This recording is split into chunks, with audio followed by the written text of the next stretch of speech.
حلال کھانا مسلمان کے لیے ضروری، لیکن اللہ کی قسم جو حق حلال ہمارے معاشرے میں ہم لوگ کھا رہے ہیں، شاید اس لیے نہیں کھاتے ہم حلال کہ یہ آج کل یہودی اور عیسائی کھا رہے ہیں، وہ کسی کا حق کھانا حرام سمجھتے ہیں، کسی کے لیے کسی کو تکلیف دینا حرام سمجھتے ہیں۔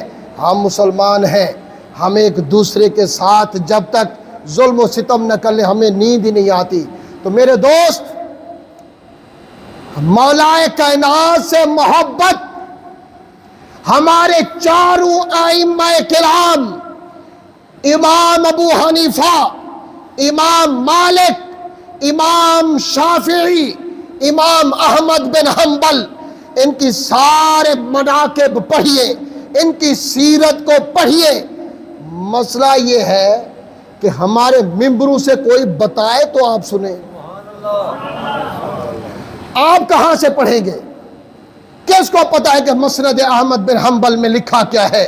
کس کو پتا ہے کہ امام نسائی کو ان کے یہ سارا نچلا دھڑ کاٹ دیا گیا، ان کے یہ جو اعضاء ہیں ان کو سارے کاٹ کر تڑپتے ہوئے ان کو شہید کیا گیا؟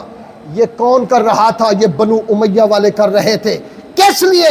صرف حیدر کرار کی محبت میں، اہل بیت کی محبت میں کر رہے تھے۔ ناداں، اہل بیت کی محبت تو ایمان کی نشانی ہے۔ ہمارے ممبروں سے اگر اہل بیت کا تذکرہ تھوڑا عرصہ سن لیا جائے تو ظلم یہ ہے کہ پھر ایک جلسہ کیا جاتا ہے شہر میں، محرم شریف کا جلسہ، جلسے کا نام جشن عید میلاد النبی۔ اور محرم میں میلاد، سرکار سارے محرم میں اشک بہاتے رہے، سرکار سارے محرم میں اپنے حسن کو، اپنے حسین کو جھولی میں لے کر پیار کرتے رہے، اور تو محرم میں میلاد منا رہا ہے۔ اگر تو میلاد کی جگہ جشن شہادت حسین یا جشن شہادت کربلا مناتا تو ہم مان لیتے کہ جشن ہی صحیح منا تو رہا ہے، لیکن تیرے دل پر اتنی کدورت کہ اہل بیت کا شان بیان کرتے ہوئے تجھے اتنی تکلیف پہنچتی ہے کہ تو پرچیاں دے رہا ہے کہ ہمارے شہر میں صحابہ کرام کی گستاخی ہو رہی ہے۔ وہ الو کے پٹھے، حرام زادے، اور کون سے صحابہ کی کس نے گستاخی کی ہے؟ تجھے اہل بیت کی شان سننا صحابہ کی توہین لگتی ہے؟ اور میں یقین سے کہہ رہا ہوں، آج جا اپنی لیبارٹری میں ڈی این اے ٹیسٹ کرا، میں یقین سے کہہ رہا ہوں تو اپنے باپ کا ہی نہیں ہوگا۔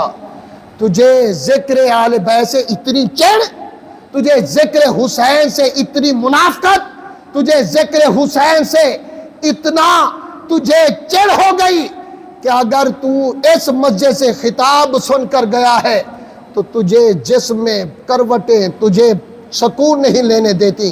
لیکن ایک بات یاد رکھے میرے دوست، بات ختم کر رہا ہوں، نماز پڑھی ہے، اللہ قبول کرے یا نہ کرے۔